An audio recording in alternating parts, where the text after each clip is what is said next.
And that breaking news is out of Richmond, where police continue to search for the person they say shot 3 people, one of them.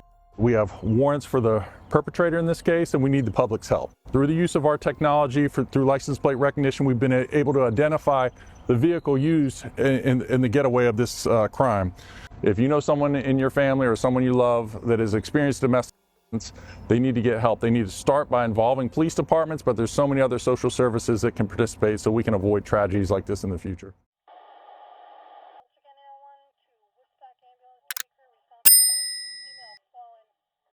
Today we're going to be in Richmond, Virginia, in the Highland Park neighborhood, speaking about a family whose world was completely devastated on Tuesday, April 21st, 2026. What was once a home filled with children, joy, and laughter turned into a house of horrors after a person inside the dwelling decided to do something that can never be reversed. What this father is said to have done to his family was beyond earth-shattering and something straight out of a nightmare. 38-year-old Tiffany Terry, a mother of 3, was in the process of seeing her firstborn 18-year-old Zion Terry graduate high school in May of 2026. Zion had accomplished so much over the last 4 years, and his grades and performance showed it. Not only was he a dedicated track and field star at John Marshall High School, he was also the top of his game when it came to academics. Zion was the number 3 in his class with a GPA of 4.4, and his hard work allowed him to finish his credits early, also becoming a teacher's aide in his senior year. Those who knew him well described him as driven, compassionate, with a bright future ahead. Zion had a plan set in place for higher education after high school and had his eyes set on attending Winston-Salem State University this fall on a scholarship, pursuing a career in nursing. This week, one of our KR Scholar Ambassadors walked alongside Zion, one of our HBCU Bridge Scholars, for a personalized tour of the beautiful campus of Winston-Salem State University. Zion is working through one of the biggest decisions of his life, where he'll take his next steps. With aspirations of becoming a nurse, it was only right that he experienced WSSU's nationally recognized nursing program. From the classrooms to the campus culture to real conversations about what life as a RAM could look like, this was more than a tour. It was connection, it was exposure, it was Ramley. So as you can see, he was a HBCU Bridge Scholar, making strides for a great future. Nothing was standing in his way because he was a kid doing everything asked of him and going above and beyond to make sure he was successful. When Zion was not in the books, running track, or enjoying his free time, he worked proudly at Chick-fil-A, providing great customer service to all the customers who came through there. His life was full of so many positive things, and not that long ago, he was recognized by the Richmond School Board and was able to speak about his experience being in school. He also talked about what was important to him and his peers while navigating high school. Good evening, school board members and Superintendent Chambers. Thank you for allowing me the opportunity to speak today. I am honored and grateful to be here. In just a few months, I will be proudly graduating from John Marshall High School. John Marshall has truly become a second family for me, and I've built meaningful relationships with staff, peers, and created memories that would carry me long after graduation. Entering high school as a ninth grader was a little scary. I didn't know what to expect, but it didn't take long for me to find my place, my community, and a sense of belonging. The moments you see on social media reflect what truly happens at John Marshall. The teachers and staff who deeply care about our success, not only academically, but as a whole. As a senior, I'm excited about the future, but I'm also nervous. Like my peers, I feel pressure that comes with making major decisions in life at such a young age. While preparing to attend college, others are choosing different paths and they need guidance to figure it out. On top of that, many students are balancing mental health and family responsibilities and even working long hours to support themselves and their household. I can honestly say I would not navigate this transition without the support system at my school. I have benefited from Future Center workshops, guidance, colleges, applications from financial aid, scholarship research with my counselors, and mental health through Child Savers. From the outside, it may look like I have everything together, but I was brave enough to ask for help when anxiety came overwhelming. That decision made a big difference for me. I honestly asked I respectfully ask the school board and superintendent cameras to recognize the value impact mental health support and continue investing in them. For some students, these programs are the only safe place.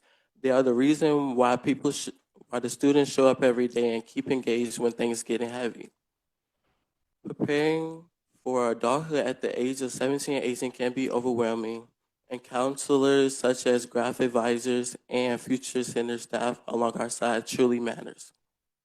Before I close, I would like to mention about school meals.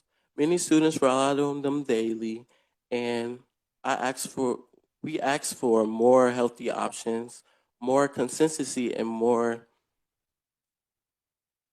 consistency. And also including student voices would really make a real difference. I love Richmond Public Schools and Sue will be a proud graduate. I hope my voice will student voices continue to be heard moving forward to support all students. Thank you for your time and listening. As the end of his high school was drawing near, Zion was excited for the next few weeks to come. And in the hallways of John Marshall High School, there were posters celebrating his academic achievements and his campaign to become prom king. The formal was going to be one for the books, and hopefully becoming prom king was something that he could look back on with fond memories. However, just days before prom, a tragedy would take place inside of Zion's home, and sadly, he would never make it to prom, graduation, and he would never be able to attend Winston-Salem State University in the fall. On Tuesday, April 21st, law officials received a call shortly before 10 a.m. about a person shot on the 3100 block of Fifth Avenue. When police arrived at the house, they found multiple people shot, two clinging on to life, and one was pronounced unalive at the scene. The three people were later identified as 38-year-old Tiffany Terry, 14-year-old Sadie Terry, and 18-year-old Zion Terry. Richmond police identified the shooter as 41-year-old Levy Nelson, who they say had a romantic relationship with the mother Tiffany and shot the family before fleeing the scene. 18-year-old Zion Terry was a student of many talents who was all set to step into the next chapter of his life. But now, instead of his loved ones supporting him at his upcoming prom or graduation, his community is forced to grieve his loss after Terry was shot in Tuesday morning in a domestic violence incident that also left his mother and 14-year-old sister shot and seriously injured. Which by all accounts, he had a very bright future ahead of him that was snuffed out short today.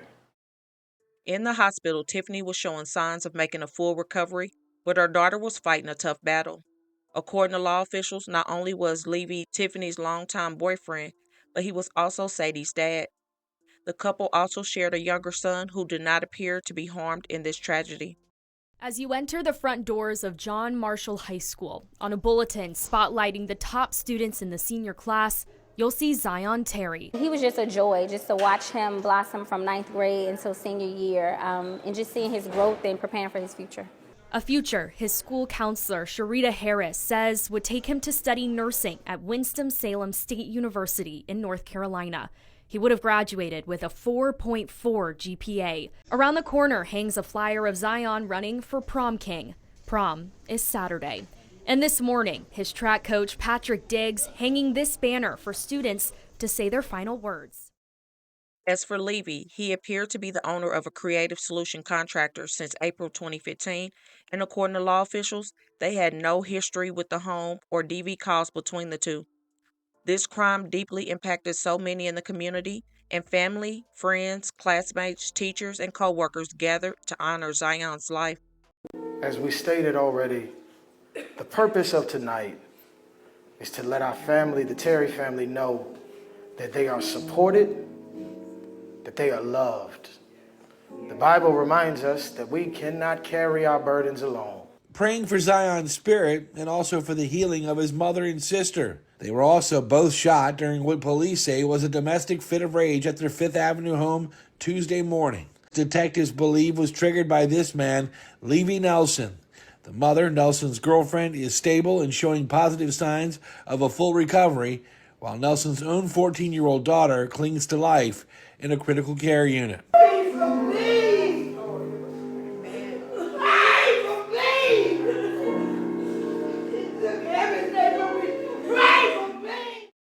If this pain couldn't get any worse, tragically, Sadie passed away in the hospital, leaving Tiffany the only survivor.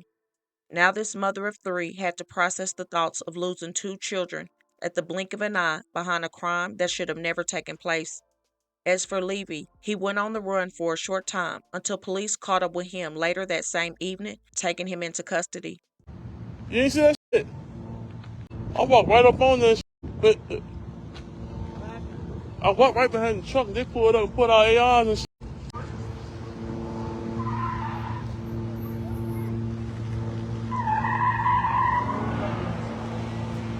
Oh, shit. Oh.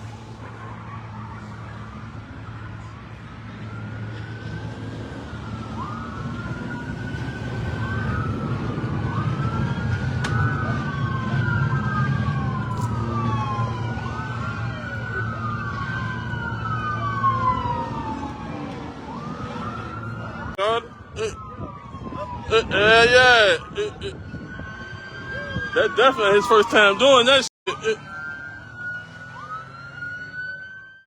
Levy is said to have a known criminal history, appearing in the Richmond Juvenile and Domestic Relations Court for the first time in the morning on Wednesday, April 22nd. He was arraigned on the charges of malice wounding and the use of a firearm in the commission of a felony. His next court appearance is for a preliminary hearing at 2:30 p.m. on May 19, 2026. After this horrific crime took place, Tiffany's sister wrote, "Man, this is so hard and unbelievable. If any of y'all know my sister, then y'all know what kind of person she is and how she feels about her kids. Yesterday broke me so bad to receive so many calls and texts about the tragedy that happened inside their home. It hurts so much that I won't get to watch my nephew go to prom or graduate and become the nurse he was destined to be. My niece won't be able to grow up and live life or even make it to high school because they both were taken away from here. Now my big sister has to live with the heartbreak of recovering without her oldest two children, all while trying to be strong for her youngest son. Life will never be the same for them. If any of you can please share and send lots of prayer warriors, that would be greatly appreciated." Zion and Sadie had so much life to live with promising futures taken far too soon. They both were shining lights that were loved by so many, and their lives mattered, and they should still be here. This tragedy has left a mother and many others devastated by unimaginable grief. My thoughts and prayers are with everyone involved, and I pray for Tiffany to have a speedy recovery and strength in the coming days.